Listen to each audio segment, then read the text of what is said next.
Hi friends, welcome back to 5 star rating kitchen.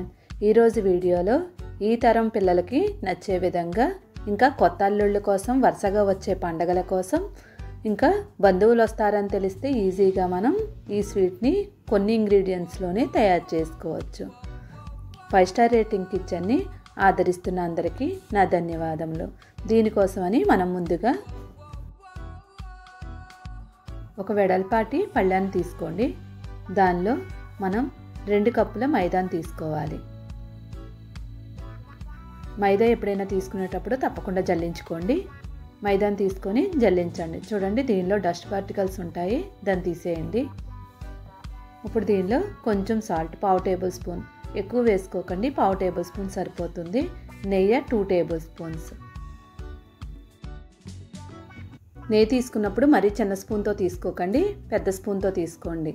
నెయ్యి ఎంత వేసుకుంటే అంత మనకి టేస్ట్గా అనిపిస్తుంది. ఇప్పుడు పిండిని నెయ్యిని బాగా కలిసేలాగా 2 చేతులతో ఇలాగా వీడియోలో చూపించినట్లుగా కలిపేసుకోండి. ఇలా కలుపుకున్న తర్వాత మనం ఒక చేతితో పట్టుకొని చూస్తే మనకి ఉండలాగా అవ్వాలి. అప్పుడే మనకి బాగా మిక్స్ అయినట్టు. ఇప్పుడు మొత్తం అంతా బాగా కలిసిపోయింది కదా. ఇప్పుడు ఈ పిండి అంతటిని ఒక వైపుకి పెట్టేసుకోవాలి పళ్ళెంలో.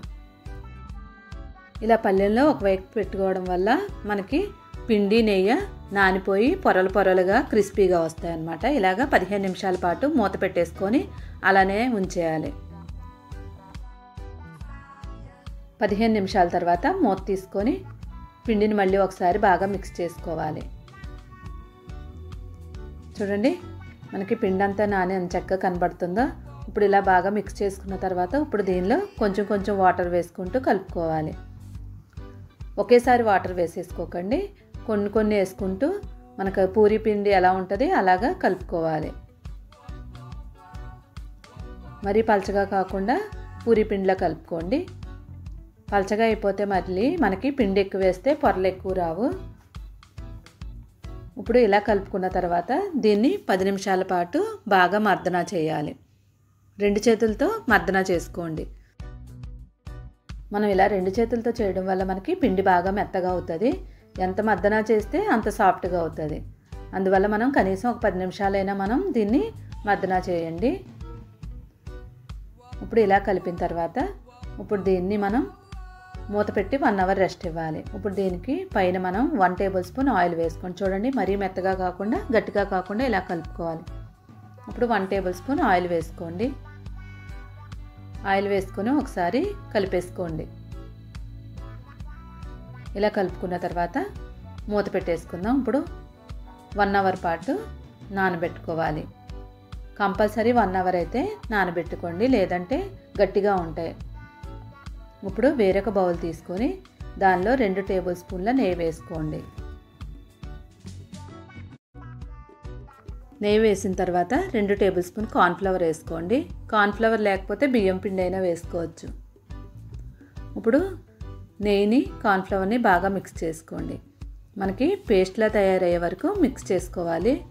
చూడండి, ఇలాగా పేస్ట్లా తయారవ్వాలి. చేతితో పట్టుకొని చూస్తే ఎక్కడ ఉండలు అనేది ఉండకూడదు. బాగా మిక్స్ చేసుకోండి. ఇప్పుడు దీన్ని పక్కన పెట్టేసుకోండి. ఇప్పుడు 1 అవర్ అయిపోయింది కదా, పిండి నానిపోయింది.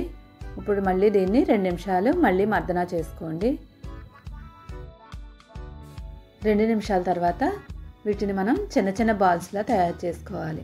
అలానే అన్నీ ఒకేసారి మొత్తం అంతా పిండి మొత్తాన్ని బాల్స్లా తయారు చేయకండి. ఒక 5 చేసుకుంటే సరిపోతుంది.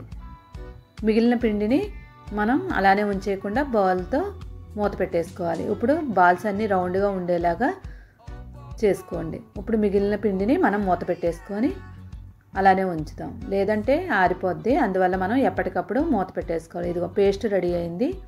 ఇంకా మైదా పిండి మనం పక్కన పెట్టుకోవాలి. ఇప్పుడు 5 బాల్స్ రెడీ అయ్యాయి కదా. ఇప్పుడు ఒక్కొక్క బాల్ని ముందు ఒక చపాతీ పిండిలాగా ఒత్తుకోండి. ఇప్పుడు మనం చపాతీలాగా చేసుకుంటున్నాం కదా, ఎంత స్ప్రెడ్ అయితే అంత స్ప్రెడ్ చేసుకోవాలి. మరీ లావుగా కాకుండా పలచగా ఉండేలాగా చూసుకోండి. ఇప్పుడు ఇలా స్ప్రెడ్ చేసుకున్న తర్వాత అన్నీ 5 కరెక్ట్గా ఉండాలి కాబట్టి మనం ఏదైనా ఒక మూతను తీసుకొని దాంతో కట్ చేసుకోవాలి.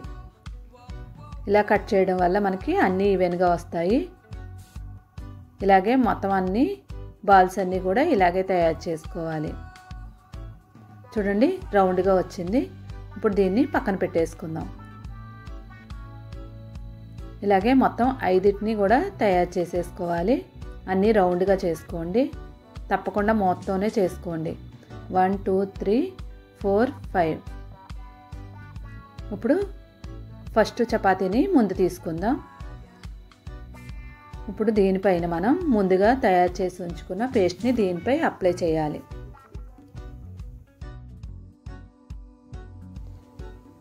ఫస్ట్ లేయర్ అంతా అప్లై చేసిన తర్వాత ఇప్పుడు దీనిపైన సెకండ్ లేయర్ని పెట్టుకోవాలి. చూడండి ఇలాగే మొత్తం అంతా స్ప్రెడ్ చేసుకోవాలి. ఎక్కడ మనకి గ్యాప్ లేకుండా స్ప్రెడ్ చేసుకోవాలి, లేదంటే అతికిపోద్ది. ఇలా మొత్తం అంతా స్ప్రెడ్ చేసిన తర్వాత ఇప్పుడు సెకండ్ లేయర్ని దీనిపైన పెట్టుకోవాలి.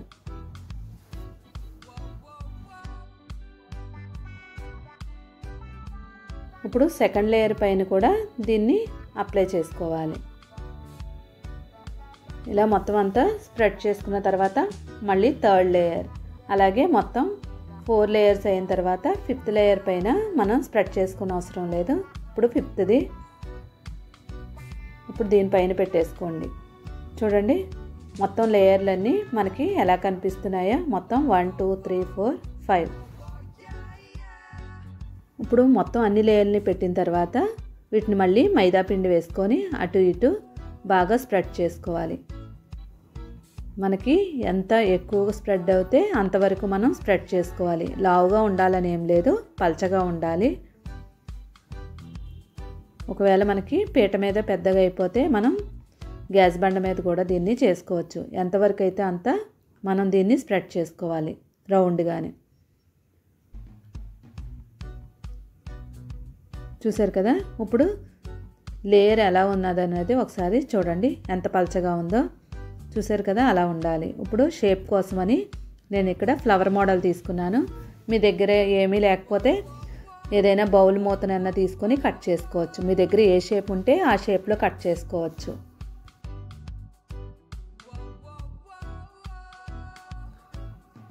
చూడండి మనకి షేప్ ఎలా వచ్చిందో, ఫ్లవర్ టైపు.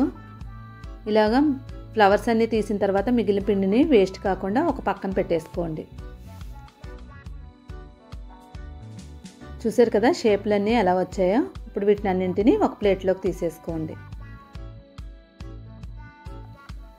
చూసారు కదా షేప్లన్నీ ఇలా వచ్చాయి. ఈ షేప్ ఉండాలని లేదు, మీ దగ్గర ఏ షేప్ ఉంటే అది చేసుకోండి. ఇప్పుడు దీనిపైన మనం మధ్యలో చిన్న హోల్ చేసుకోవాలి. అలానే లాస్ట్ వరకు వచ్చేయకూడదు, పైన టచ్ అయ్యేలాగా చిన్న హోల్ చేసుకోవాలి. ఒకటి తీసి చూద్దాం. చూడండి ఫ్రంట్ వైపు ఉంది కానీ బ్యాక్ వైపు లేదు. ఇలాగా మొత్తం అన్నింటికి పెట్టేసుకోవాలి, చిన్న డిజైన్ కోసం మాత్రమే. ఇప్పుడు దీనిపైన మనం ఏదైనా ఒక తడి క్లాత్ని తీసుకొని దీనిపైన వేసుకోవాలి, ఎందుకంటే మనకి ఇవి ఆరిపోకుండా. ఇప్పుడు మిగిలినవన్నీ కూడా అలాగే చేసేసుకోవాలి. ఇప్పుడు మిగిలిన పిండితో, అంటే మనకి షేపులు రాగానే మిగిలిన పిండి ఉంటుంది కదా, వాటిని అన్నింటినీ ఇప్పుడు వేరే షేప్ లాగా తయారు చేసుకుందాం. ఇప్పుడు దీన్ని రోల్లా తయారు చేసుకొని, అంటే మనం చపాతీ పిండి ఎలా తయారు చేసుకుంటామో అలాగా పెద్దగా తయారు చేసుకోండి. చూడండి ఇలా అయిన తర్వాత దీన్ని మనం మనకు నచ్చిన షేపుల్లో, నేను ఇప్పుడు క్యూబ్లా తయారు చేస్తున్నాను. మీకు నచ్చిన షేప్లో మీరు కట్ చేసుకోవచ్చు. ఇలా చేసుకున్న తర్వాత వీటిని ఒక ప్లేట్లో వేసేసుకోండి. మొత్తం అన్నీ ఒకదాని మీద ఒకటి వేసినా మనకి వేయించేటప్పుడు ఏ ప్రాబ్లం ఉండదు. ఇలాగా జస్ట్ చాక్తో అనేసుకొని ఒక ప్లేట్లో వేసేసుకోండి. పిండి అనేది అస్సలు వేస్ట్ చేసే పని లేకుండా మనం ఇలా కూడా మనం తయారు చేసుకోవచ్చు. మిగిలిన పిండి వేస్ట్ అవుతుందని మాత్రం అనుకోవద్దు. ఇప్పుడు పొయ్యి మీద ఆయిల్ పెట్టుకొని హీట్ అవనివ్వండి. చూడండి మన ఫ్లవర్స్ అన్నీ రెడీ అయిపోయాయి. ఆయిల్ హీట్ అయిన తర్వాత ఒక్కొక్క ఫ్లవర్ని దీనిలో వేసేసుకోండి. ఆయిల్ ఎక్కువ హీట్ అవ్వనవసరం లేదు, జస్ట్ కొంచెం వేడైన తర్వాత వేసేసుకోండి. ఇవి వేసిన తర్వాత ఒక్కొక్క ఫ్లవర్ మనకి వేగుతూనే పైకి వచ్చేస్తాయి, మనం ఏమీ ప్రెస్ చేయనవసరం లేదు. ఇవన్నీ పైకి వచ్చేసిన తర్వాత మనం వెనక వైపుకి తిప్పుకోవాలి. ఆయిల్ ఎక్కువ హీట్ అయిన తర్వాత వేస్తే అన్నీ నల్లగా అయిపోతాయి, అందుకని తక్కువ హీట్లో ఉన్నప్పుడే వేసుకోండి. చూడండి ఈ కలర్ వచ్చాక వీటిని తీసేసుకోండి. ఇలాగే మొత్తం అన్నింటినీ వేయించుకోండి.